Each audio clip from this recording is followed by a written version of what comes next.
Sleep plays a vital role in good health and well-being throughout your life. And getting enough quality sleep at the right times can help to protect your mental health, physical health, and your quality of life. So, the way you feel while you're awake depends in part on what happens while you're sleeping.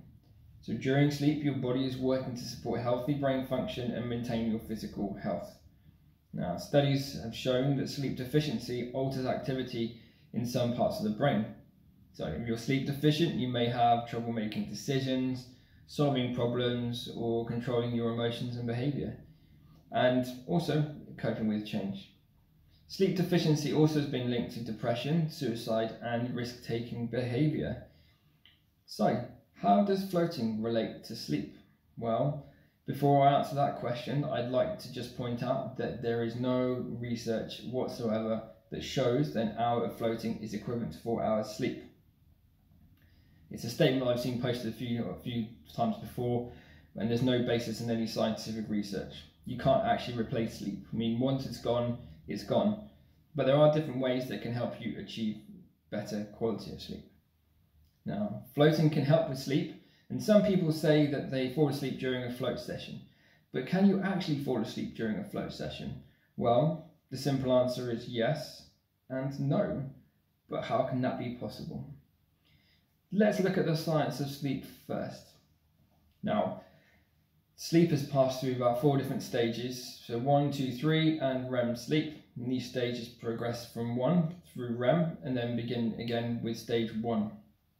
A complete sleep cycle takes an average of 90 to 110 minutes, with each stage lasting between 5 and 15 minutes. The first sleep cycles each night have relatively short REM sleeps and long periods of deep sleep, but later in the night REM periods lengthen and deep sleep time decreases. Now, stage 1 is the lightest stage of NREM sleep. Often defined by the presence of slow-eye movements, this drowsy sleep stage can be easily disrupted, causing awakenings or arousals. So, muscle tone throughout the body relaxes and brainwave activity begins to slow from that of being awake. Occasionally, people may experience hypnagogic jerks or abrupt muscle spasms, and may even experience a sensation of falling while drifting in and out of stage 1. Stage 2 is the first actual stage of defined NREM sleep. Awakenings do not occur as easily as in stage 1, and the slow-moving eye rolls discontinue. The brain continues to slow with specific bursts of rapid activity known as sleep spindles, intermixed with sleep structures known as K-complexes. Both sleep spindles and complexes are thought to serve as protection for the brain from awakening from sleep. The body temperature begins to decrease and heart rate begins to slow. Stage 3 is known as deep NREM sleep, the most restorative stage of sleep.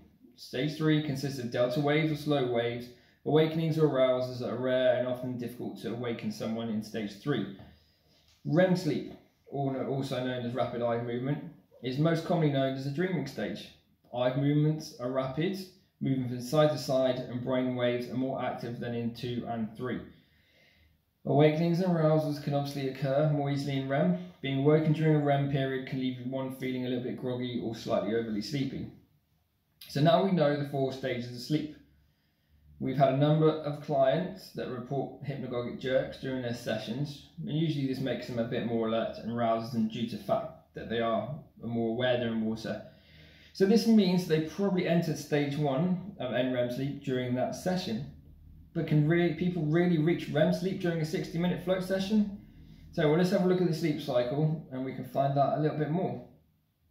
So, the sleep cycle is a progression through the various stages of NREM sleep that we discussed at the beginning, going from REM sleep before progression into with NREM sleep. So typically a person would begin a sleep cycle every 90 to 120 minutes in 4 to 5 cycles per sleep time or hours spent asleep.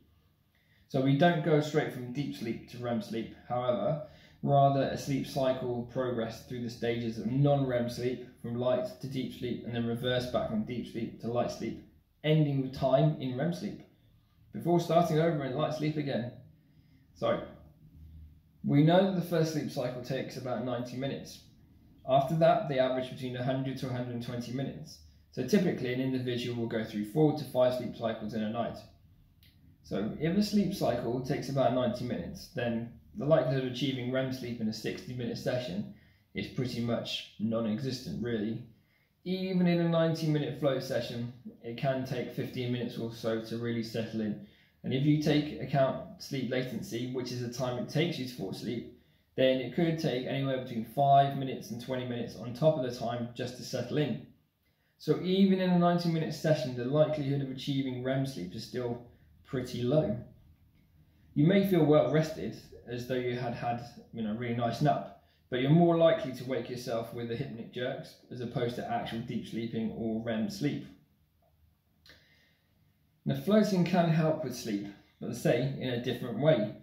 Now, floatation can help to activate the parasympathetic nervous system, also known as a relaxation response, also known as the parasympathetic branch of the autonomic nervous system. This system regulates bodily function when you're not in danger, so lowering heart rate, lowering blood pressure, elongating the breath, and making use of oxygen more efficient. And stress relief and relaxation are hugely impactful in achieving the rest and digest mode of the parasympathetic nervous system. So more time spent in the PNS means better quality sleep, and there are additional benefits to being in the PNS, such as the lowering of blood pressure, decreased risk of diabetes, more energy due to more balanced hormone levels, and a general sense of calm and well-being. So, floating has been shown as well to reduce heart rate, reduce levels of stress, anxiety, and cortisol levels. So now you may not be able to catch up on sleep in the tank, but what you are doing is setting yourself up for a much better quality night of sleep. Thanks for listening, and have a great night's rest. Speak to you soon.